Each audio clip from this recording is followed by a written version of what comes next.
मामा, आपण का बरं साऱ्या भक्तांना आत्मापुरात बोलावलं? माझ्या बाळानो, त्यांना अगराज काता का म्हणायला लागला. आता या जगाचा निरोप घेऊन मी चाललो माझ्या मुलखाला. काय म्हणता? माझ्या बाळानो, तुम्हा समध्यासनी डोळे भरून पाहावं म्हणून मी इथं आदमापुरात समध्यासनी बोलावला. आता मला सांगा, माझ्या बकऱ्याचं काय करायचं?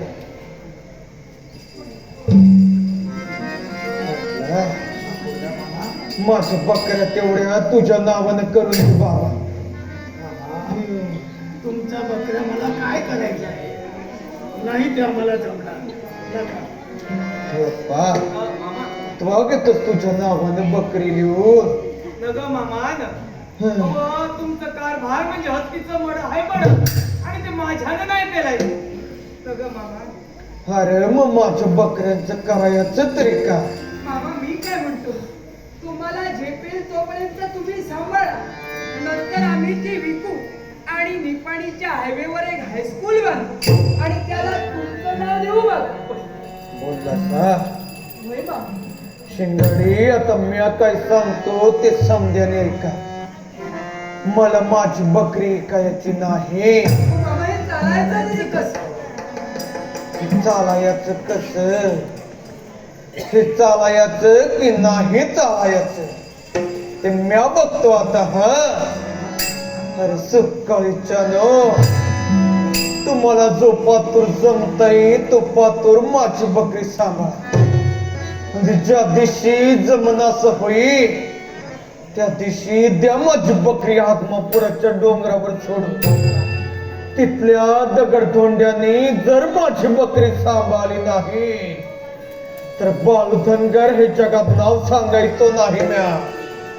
कळलं ना बरं? माझ्या बाळानो, बघून घ्या आता मला. डोळे भरून पोट भरून बघून घ्या. बालधनगर आहे ना, बालधनगर. या पृथ्वीच्या जन्माच्या आधीपासून मी इथंच आहे. देवाच्या घरचा चाकर आहे म्या. समुद्र मंथन झालं त्यावेळेला शेषाची शेपूट देवाच्या बाजूने कोणी धरली? म्याच की. फाटला देव वळंदीच्या गप्पा सांगतोच ना बरं मला. माहीत काशीला पहाटेच्या 3 वाजता समद भावी मला गंगाच्या घातल्या. तर कळलं ना बरं मी कोण आहे ते?